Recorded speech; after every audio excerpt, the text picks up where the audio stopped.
Hey, I'm Derek, it's me, Derek, and welcome to the Stop Skeletons from Fighting Office and Game Room Tour. Check it out. We got this, done with the chair. Welcome. So this is actually the master bedroom in our 2-bedroom apartment. It is the bigger of the 2 bedrooms. It's big enough for, all the games here, for the set, for our office. It's got a big walk-in closet. It's got a bathroom that we use mostly for storage. And we've been wanting to do this tour for a long time because we only just moved into this new apartment about 2 years ago. But also, we couldn't get the shelves we wanted to for a while, because these shelves are really the center of it. These are just IKEA Billy shelves. We got the extenders to go to the damn ceiling.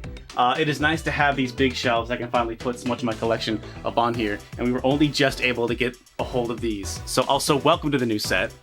What defines my collection, right? What is my philosophy behind it? I think it's right here.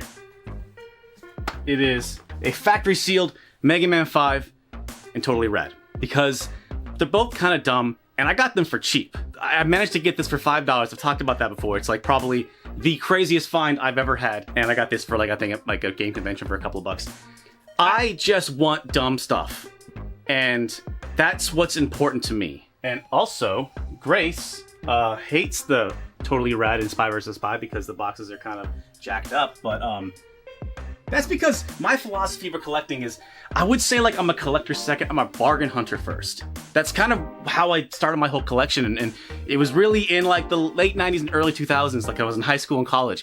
It was cheaper to go to thrift stores and buy retro games at that time than it was to buy new games. $50 for one new game, I could walk into a Value Village with $20 and leave with 4 Nintendo games. That's kind of how I got started on this. I look for what's cheap, I look for what's interesting and cool to me, and I'm kind of sad to say that that's not really a thing anymore. I feel bad kind of talking about that, I got my collection for cheap. I wish people could get their collections for cheap, but it's just unfortunately not the case. But that's my thought process.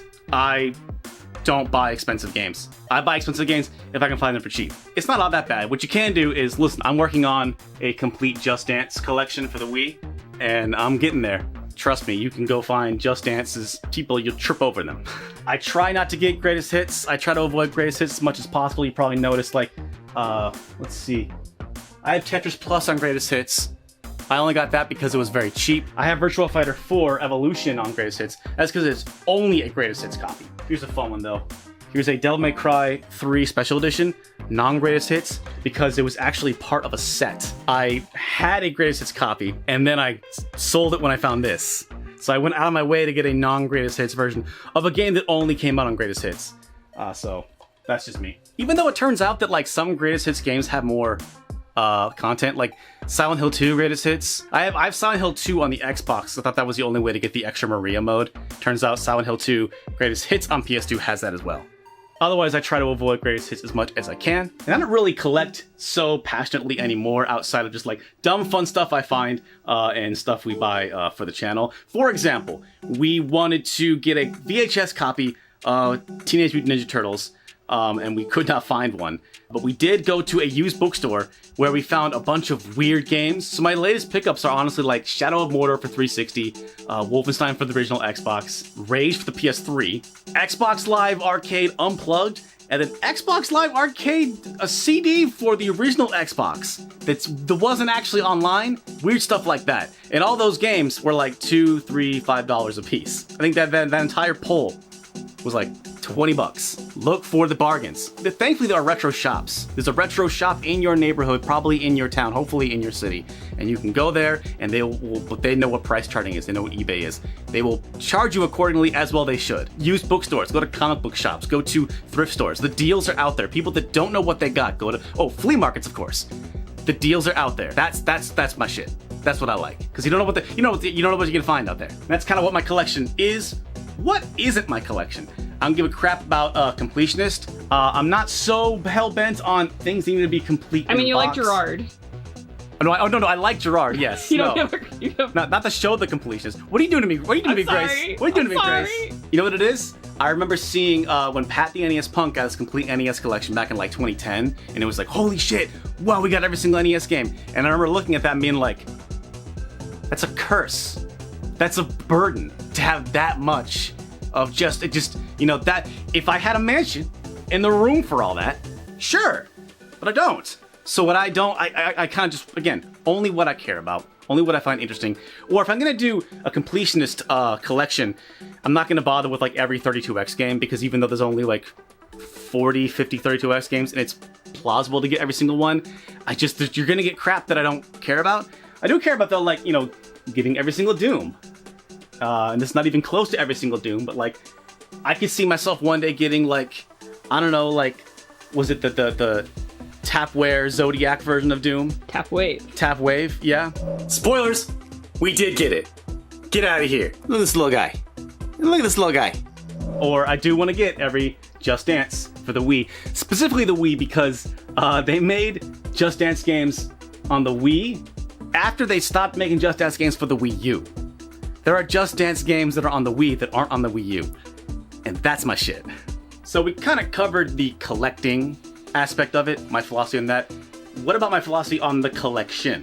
What do you do when you have the collection? My collection needs to satisfy three things. It needs to be accessible, it needs to maximize the space, and it also needs to look good for the set. So when I say accessible, toys are meant to be played with. I want to be able to pull my games off the shelf and play them. And I see some people, like for example the DS games over here, some people will have the DS games stacked on top of each other. And these are all single layer. I can grab each one I want to. It's important to me to be able to grab this stuff and not have to like maneuver and grab stuff and kind of pull things. I want to come in here and I want to play my games. So I don't want to have DVDs stacked on top of each other and just have, I need to have shelf separation. I need to be able to get to them. But also, I need to be able to find them. They gotta be organized. So I kind of have, again, all my DS games are over here. They're all kind of like-minded. Also, my DS games and the N-Gage games, of course. And the Geo Pocket games, hell yeah. But also, I've got this stripe here that is like all my Sony PlayStation stuff. I have my PlayStation 2, which is all in the back, PlayStation 2, into PlayStation 3, PS4, and also PSP, and Vita way over here. And then I have original Xbox down here into Xbox 360. The only Xbox One games we have over here is Elden Ring and Resident Evil. That's about it. They're almost in a shame pile. Yeah, and then up here I have a stripe of all my Nintendo stripe, and behind it is all my Genesis, all my Sega stripes. So they're all together. Sega CD, Saturn, my Genesis, and then I have my Wii, Wii U, and GameCube, and that actually is a good transition into looking good for the set. Grace hated on her old set the big stripe of white of the white Wii games. And I was never a huge fan of it either, but I never got around to actually changing it. So moved the Wii games, so not that they weren't behind me. But now these new shelves, they're white. I'm white. The Wii games are white. So this is one example of I have Wii, Wii U, and then GameCube. That's kind of out of sequential order, but it'll look better for the set to have more kind of darker colors here. This is kind of the primary, this angle here is where I'm going to be sitting in front of. If you want to hear the philosophy on how to alphabetize, you can hear about that on our podcast, and where I learned that my partner Grace is an animal. Is a savage, uncultured beast. Here's the question. All right, I just think they put the there for a reason, and I should respect that. Here's the thing. All right, and here's the ultimate thing, and this is your personality. You do you. The Legend of Zelda. Does it go in the T, the L, or the Z section? That is up to you. I want to be able to find it. I want to know where I can grab it, and maybe it doesn't make sense in anybody else's mind, but it doesn't need to. It's my collection, so whatever. We had an argument today about Xbox Live Arcade Unplugged. Yeah. Where do we end up putting it? I put it in the X section. I put it in the A. It's like, oh, it's because to me it's like it's arcade. It's Xbox Live Arcade games. Yeah. To me, the important part of that is the arcade. And I would have put it in the X section. So yeah. That's, our trust for each other has been destroyed by this process. Yes, don't let anything ever come between you and your partner, except your video game collection. But I gotta talk about another big theory of mine is to maximize the space. So keep it organized, keep it accessible, but also make sure you are using the space as much as you can. So that's where the double stack comes in. I've been actually doing this for a while, but so much of my collection was in storage for so long, and this, that, and the other thing. So I've not actually been able to show people this is what I do with my collection. But the double stack here, the issue with these shelves is these are bookshelves. It's not media shelves. You can go to the brown shelves that I had in the old video for a while.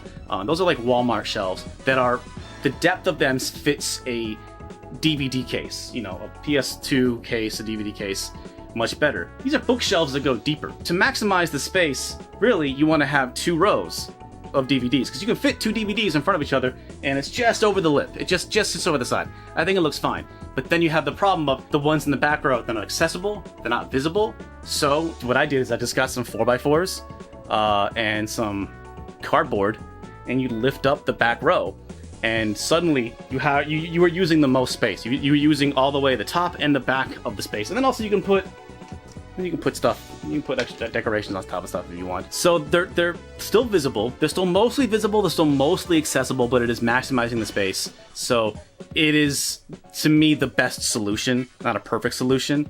I mean, perfect solution would be getting like custom-made shelves, because most of us, we're shopping at Target, Walmart, IKEA. So this is you have to use what you have, and I think it's a really great look. Solves a lot of problems. So we have like 4 areas here. Is the Doom spot. We just realized, actually shooting right now, that up here, Grace, I have Doom for the Saturn, but then I also have a PAL version of Doom for the Saturn that somebody donated and gave to us. We forgot to put these down here in the Doom collection. Check out the stuffed animal. Grace has a stuffed animal collection, and she kind of rotates a lot of stuffed animals, but this one is hers. Of all the Doom stuff, I guess this one's actually hers. So over here in the Doom collection, I have Orcs and Elves. I got Orcs and Elves here, which, if you don't know, but with that, watch our Doom RPG video. It's good stuff. Also, after Doom 16 came out, I went to a GameStop, and they had new slip covers of the game. They were like signed by the team that made it, and they were just giving them away for free. They had a stack in a shoebox, and I just took it. And so I have a cool Doom cover for Doom PS4. Do you think that Doom caused you to commit crimes? No, it was free. It's free? Yeah. I was like, am I doing a crime? And the guy was like, nah, Doom was never a crime. Listen, don't mess around with Uncle Derek, because you might be about that, right? You might have Doom 2 on PC, but you ain't got Doom 2 screensaver, okay? You couldn't walk in my shoes. You couldn't handle this, because you don't got Doom 2 and Doom 2 screensaver. Actually, you know who does have Doom 2 screensaver? Metal Jesus Rocks. Yeah. Actually.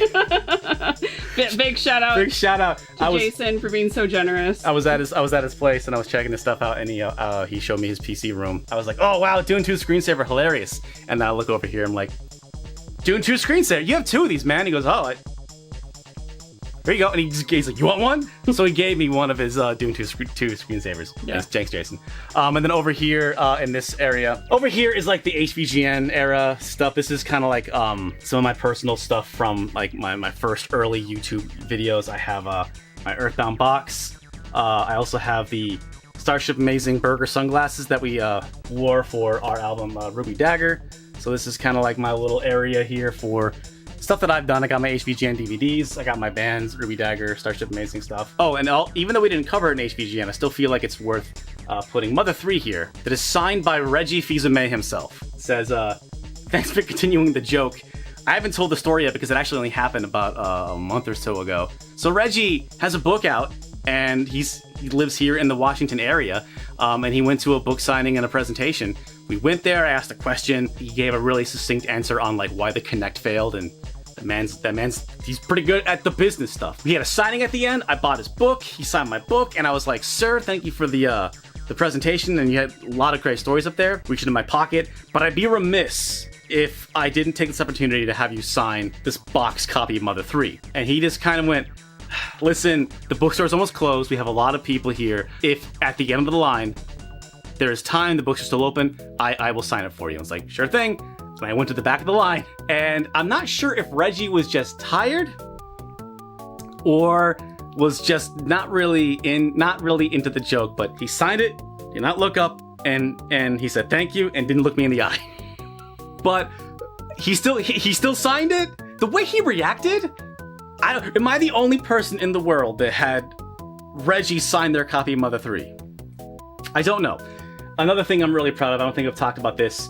So this is the Mega Man 9. This is actually a press kit. There is a NES cart in here, but it's not a working copy of Mega Man 9, which is a press kit. I managed to get Takuya Aizu, who is the producer of this game from Inti Creates, to sign this. Because Inti was at PAX, and a friend of ours actually was working for them, and he was able to get in touch, like, hey, yeah, Aizu-san's here. I was like, oh, we'll be there. And I had it wrapped in a towel to keep it safe in my backpack, and I pulled it out to him, and he was like, whoa, I've never even seen one of these. And I was like, can you sign it? He's like, I don't think anyone's ever asked me to sign this before. So I have the producer of Mega Man 9 sign my copy of Mega Man 9, and it's here next to my Mega Man amiibo. And that is enough of that. So kind of like these two areas are probably going to stay mostly the same. But these two, we can kind of change how we need to. Here's one of more Grace plushies. A friend and editor actually lent us or gave us this U-Draw tablet. Yeah, I don't think they want it back. I don't think they want it back. Yeah, they let us borrow it. No, they were like, take. They gave us a bag of garbage, and at the top of the bag of garbage was U-Draw. And then a friend of ours, shout out to Kinsey Burke. She gave us this like Game Boy display case, and so you can put instruction books in here. I think that's actually kind of cool. I like the look of it. This is absolutely no disrespect to the Playdate. I'm enjoying my Playdate, but I had the N-Gage box here, and I just thought I'll put the Playdate box up here next to the Gamecom. I wasn't really thinking. They were just big boxes to fill a space, and then when I sat back, I was like, that's funny, that's hilarious. But absolutely no disrespect to the Playdate. Also, yeah, PC Resident Evil 4. This is all a work in progress, but I like the idea of coming in and not just seeing a wall of games. A wall of games is great, but I want to see some cool decorations, something I can switch up from changing my mood. These shelves are so damn big. I'm, again, trying to find the best way to utilize all the space, and I haven't quite nailed down how I want to take care of just about everything. But there's still bits and pieces that are a work in progress. So if you can see down here, so this wall being completely covering up, like, there's a power cable back here. So I cut a hole with my drill. I have a saw thing that I got a round saw thing that I can put on my drill and just drill the hole. So we have some power from there. Our light switch is back in here. The heater, the heater is actually behind the Doom stuff here. You know, all these look like they're very close together, but actually I have a clamp right here. This is kind of a huge gap. I actually tried to put some adhesive Velcro in here to see if that would keep it together, and it really doesn't. So I'm not sure if I want to get some like metal strong ties and just like tie them together, or just put a big ass screw through here. And I'm not quite sure how I want to handle that, but for now and also listen, Uncle Derek is not the most adult person who acts and is an adult, all right? But here is some adult tips. If you were not living at home with mom and dad anymore, if you were on your own, I don't care if you got roommates, doesn't matter. If you're renting, I don't care. Grow up and get a bag of tools. Get yourself a hammer, measuring tape, stud finder, bungee cords. Like, it doesn't take much. You need to be able to fix things. You need to be able to put stuff together. You're not, because again, we are buying Walmart furniture. We're buying IKEA furniture. Get yourself a drill. Get yourself some screwdrivers. Uncle Derek says, grow up and get some damn tools. Technically, those are all my tools. Okay, well, there's a couple tools that I bought that did not come with this bag, but when I met Grace, she didn't have a bag of tools. It's the first birthday present I got for you. Yes, it is. This might have been your first birthday present. You were like, you need to fix yourself, you need to fix your life, here's some tools. Our management people have asked us to stop trying to fix things ourselves. Yeah, they did, yeah. Okay, but maybe not fixing stuff in your apartment, because if you're renting, that's their property. But for furniture, fix some furniture, that type of thing. Get some tools. So I got up here, all my jewel case games. Jewel case games are heavy, so I've had them up here, out of the way. And this is the expansion shelves. And I got all my PlayStation 1 games that stretch all the way over there. And then I have all of my Sega Saturn, import Sega Saturn games. Even some Sega CD games in there. And my Dreamcast games. And then that goes into my TurboGrafx 16 games, which are in jewel cases, but they're not CDs, but still. TurboGrafx games are here. This is important because I have 2 copies of Splatterhouse. I forget exactly how that happened, but I have 2 copies of Splatterhouse. And TurboGrafx is great, but really difficult to to collect for because it's always been really expensive. So that's why I only have a handful of games. But I have Splatterhouse, I have Legendary Axe, I have Military Madness, Keith Courage. It's about it. It's all you really need. But yeah, I got my long box stuff over here. I got my D, and I got my Jumping Flash. I got long box Resident Evil. Really happy about that. Got my mouse way up there. Only got one Lunar. One day I will get. I've seen so many Lunar 2s, and they're always just like a little expensive. Again, because I'm always looking for bargains. But I feel like for a Lunar 2, I'm gonna have to put out like a couple $100 at least, right? I have both Lunars on Sega CD, so if I really want to play it, I can. And don't worry, everybody. I got my Dead Rising for the Wii guarding my Lunar Sega CD games. Priorities. Up here is the sole 3DO game that I own, and it is in fact a copy of D that my old friend Ben Hall, he gave me this copy of D years ago. And Ben, you know I still got it. One of these days I'll get Doom for the 3DO, and then I'll have my complete 3DO collection. No Gex? Nah, I'm good. I'm good on Gex. Wow, no one's good on Gex. I'll let the memesters get Gex. Cause you know what? I don't need Gex. My shit is Death Crimson. Got Death Crimson for the Saturn right here. And then I got Death Crimson OX for the Dreamcast. Hell yeah. What else kind of crazy shit do I have? The star of the collection. Oh yeah, of course, the Donkey Kongas. Which actually we've talked about a lot. We've talked, yeah. Weirdest controllers. Grace, I love them. Grace wants me to talk about the Donkey Kongas. They've heard me. I made the Good Charlotte joke already, Grace. What more can I say about the Donkey Kongas? Girls don't like boys. Girls like Donkey Kongas. I have the PAL version of Shenmue 2, even though I've never actually ended up playing it, but I bought this version because I found it at a Value Village for like a couple of bucks. Because they didn't know what the hell they had, and this has Japanese voices. The Xbox version, I think, is English voices only, so I was like, oh, naturally I want to get that one. But it turns out I don't really even like Shenmue that much anyway, so. Sorry. And here's my music. I have some PC games over here, and I used to have a lot of music CDs, and I ended up getting rid of most of them. And for whatever reason, I guess these were the ones that I felt like keeping. Shout out to Daniel Tidwell. This is a really solid video game covers CD. This guy gave this to me at MagFest. He's made like several other albums since then, but like, yeah, so I always actually, sometimes I pull him up on Spotify. Yeah, and also shouts DJ Cutman, you know. So I have some of my old like hardcore metal emo stuff in here, but I also got some of my video game stuff too. But I think that about covers it. Yeah, I mean, also Switch games, they're ugly. They're just red and ugly. I was so happy. This is my friend Pedro, but you could flip it around and make it yellow? Man, anything. It's just, like whenever I see somebody's game collection, their game room, and they have their big Switch collection, it's just this block of red nothing. But anyway, let's check out the rest of the office. Let's get spooky. That's up year round. So I got the game set up, but I need a place to play them. Command Center is over here. This is just game systems. Again, I want to be able to pull off my games off a shelf. I want to be able to toss them into a system and start playing them right away. And how I'm able to do that is really this HDMI splitter here.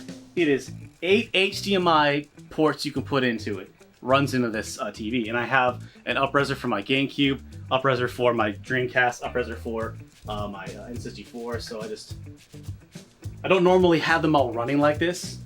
But here's Dreamcast, you know, and then here's Bayonetta on my Wii U, and then here's the better Bayonetta, Bullet Witch, and and still a work in progress. A witch. Is this where you've been hiding? Lament your So, right now I need to get a sound bar. I just have this hooked up to the TV through headphone, but gets the job done. So the other thing is, I don't normally have all these running. I'm doing MTV Cribs right now.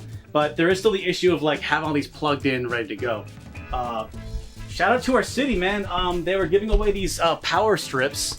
These are these 2 power strips in here. They have 7 outlets on them. And the way it works is that there's 2 that are always on, and then there's 1 that's a control, and that control controls the other 4. So basically, I have all these plugged in, but if I turn this TV off, everything that's to the right of that on the control shuts off. Same with the selector. So if I turn these 2 things off, which they are normally off, there's almost no power going to any of these systems here. So I have all these plugged in, but they're not constantly drawing power. And then also, I bought this this piece of furniture is like from Target or Walmart or Fred, one of those places, I forget. Nothing fancy. I was not really a fan of just having like one sliding thing. I can only cover up one half here. So I just put all my power cables into here. I drilled some holes again. I got a drill bit with, a saw on it. I was able to just cut holes into it with my drill that I bought, my tools. And so I have a bunch of cords in here, but you can't see them from outside here. So this is kind of a mess right here. Out of sight, out of mind.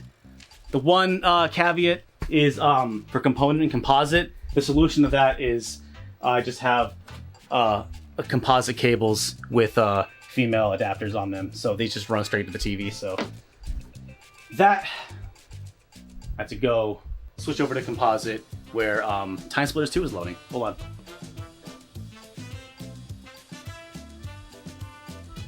And then PS2 running, Time Splitters 2. So that's an inelegant solution, but again, all I have to do is just set up the power and then shove the cables into there. It works well enough. Be good, Time Splitters 2. And then over here is the boring part. This is, I guess, where the magic happens. But this is actually my desk here. It's an IKEA kitchen countertop, actually. Again, I couldn't actually get the desk I wanted, so I got the drawers, the only drawers they had, and they got a kitchen countertop, and I just bolted it together. Good enough. It looks like it's a solid piece of oak. It's just like plastic over, particle board, but like it's a lot better than what I used to have. And here's my super wide monitor. It's great for editing video on. Here's my VHS player that I use for, honestly, I haven't found a good solution yet to getting coaxial into this tube TV, but also shout out to our friend Kinsey and Tony. They sold me one of their old tube TVs that fits just about perfect here. This is the command center for light gun games as well. I don't always just have Metal Storm on the ready. I don't want to deceive you. I don't just always have it going. I have my record player. Also, I'm a Lakers fan, don't tell anyone. And I have that running to some speakers here. So you want this video to get pulled? Oh, shit. What are you doing? Shouts to Danny Brown. So yeah, I have a little splitter here. Just that I adhesive Velcro to my speaker that has... This is to my vinyl player. This is to this TV here. And then the computer. All running through these speakers that Chris got me for my birthday. Yay. My little keyboard here from when I'm working on music, which I'm not doing as often as I'd like, but I do it. Here's our sad dog. He got sap on his paw. Tree sap. He got tree sap on his paw, and he needed to get his paw cleaned, but he would not stop licking his paw. Actually, this is where the production crew sits. Normally, he does not look this morose, but typically, yeah, either dog is on here next to Grace, or under the desk. Here's that doll. Yeah, there's Dollop hanging out under the desk, so he looks you're a good boy. I'm so sorry. This is kind of like the main work computer that we do a lot of our like main editing and stuff on. That was given to us by a fan, so thank you so much. Yeah, exactly. And because we both use it, we have it here kind of in between us, and we have it turned backwards so we can change the HDMI cables without like bending over and breaking our back. Grace, speaking of breaking our back, Grace has back problems. She has a super fancy chair, real fancy chair, and she also this is a desk that rises and stuff. She got a better chair and a better desk before I did. I only got this desk February this year, so the desk I had was one of the first pieces of furniture we bought back in 2015. I had this monitor on that old desk. It was bowing. It was actually bending the desk in the middle. Not so much this guy, but this is where it happens. Shouts to Square Painter. What up, Adam? You know I still got it. Bro, you know I still got it. And over here, of course, I worked really hard for it, damn it, so I'm gonna show it.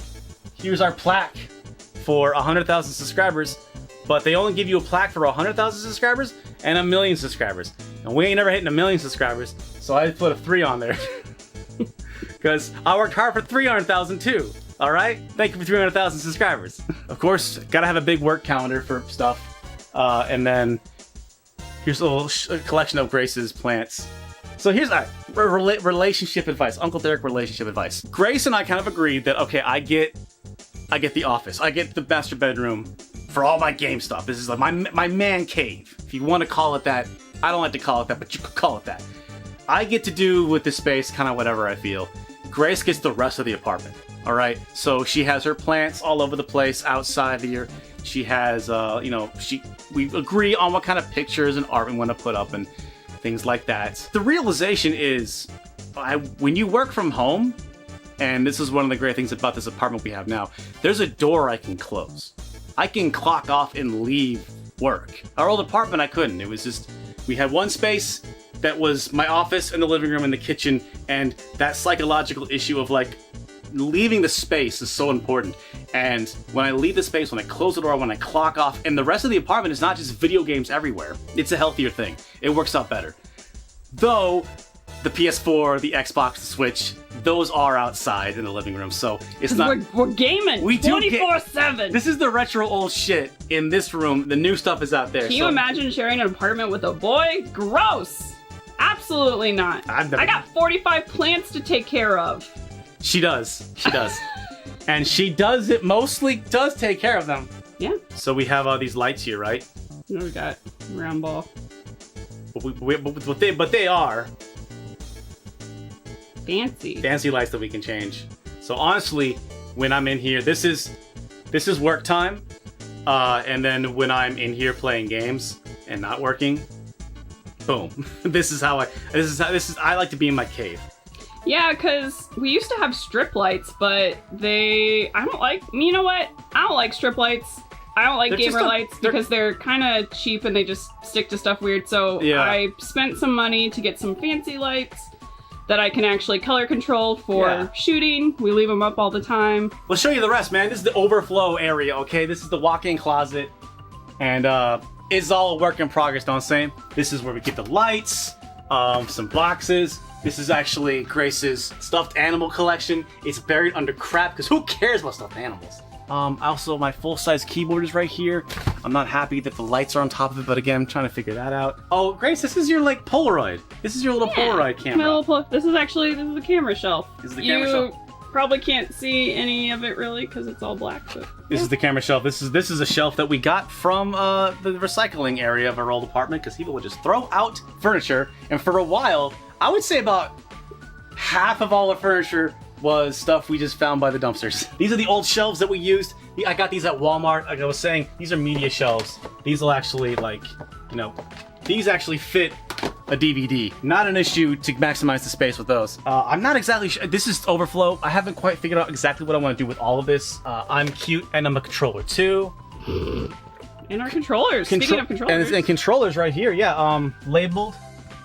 Grace really likes stuff labeled, so they're labeled. And the spare Tony Hawk Ride controllers here. Between having these two things back here and all those shelves up there, I was suddenly like, I have too much space? I wasn't quite sure what to do with it all, but it's a work in progress. I'm always going through. I'm always trying to do stuff. Oh, here's a hot tip. Because we do have a window. Window is back there. We do have Grace is actually standing in our in the bathroom / kind of storage area. Not a lot of circulation back here, so we have these little moisture absorbing bags. You know those little like peanuts, those packages of peanuts that always come in certain things, like do not eat these. That's what these are, and they just trap water, and it just pools in there. So this is how much water was hanging out in this has been up here for like a week or two, I think. We humid out here. Yeah, it's humid here, so I think that's one thing that's always concerned me. People talk about like, oh man, my old game saves, my batteries die, I lose my game saves. I've never had that happen until I moved down here to Seattle. I think because I grew up and lived in Alaska, it was so dry and not humid that all my games, all the saves were still there. They didn't go away. So I became very worried that it's too humid around here. So I think having this, I'm not sure if it's doing everything as the magic bullet, but it certainly makes you feel better. When I put it up and I come back weeks later and there's just water pouring up, I feel like it is doing something. A lot of boxes and stuff. This is sort of this, everybody has a junk drawer, and that's sort of our junk drawer at the moment. But here it is, and then we're right back. Oh, hold on. And then, hey, I'm Derek. It's me, Derek, and thank you for watching our game room video. This has been something we've wanted to do for years, and we're finally doing it now. And I know this is not normally the type of content that we do, and I guess a reminder that like it's been a great but weird year, but having this bigger space, having a better place to work in. So thank you for the support. Patreon strong for 7 years, and we've been able to do this and keep going and keep growing and keep moving forward because of your support. Support the channel. $1 gets you videos early. $1 gets you into the Discord to chat with us during our podcast, our State of the Skeleton blog updates. All that stuff is on Patreon and more. It's only $1 to get in. And listen, we all need a little bit of entertainment, so it's only $1. You could pledge more if you want. That's up to you. I'm Uncle Derek. Here is sad Launchpad. You know what, I'm Launchpad? sorry, Launchpad. Hey, there he is. How about some good puppy love, all right? Some good puppy love. Thank you for watching. I am Uncle Derek. This is Launchpad, the hot dog gamer. Behind the camera, we have Grace, producer Grace, and Dollop is she's sleeping over there. More videos are coming. We have a lot of big stuff planned for the end of this year. It has been a readjusting year for us, but we've been moving forward. Don't worry. So yeah, Stop Skeletons of Fighting, game room tour, office room tour. I guess if you want more stuff like this, let us know. But otherwise, yo, the dumbest videos possible. Oh, he's licking. He's licking already. No, buddy. Ah! Okay, I'm gonna cut. Thanks, everyone. Right, bye. We gotta go. Bye.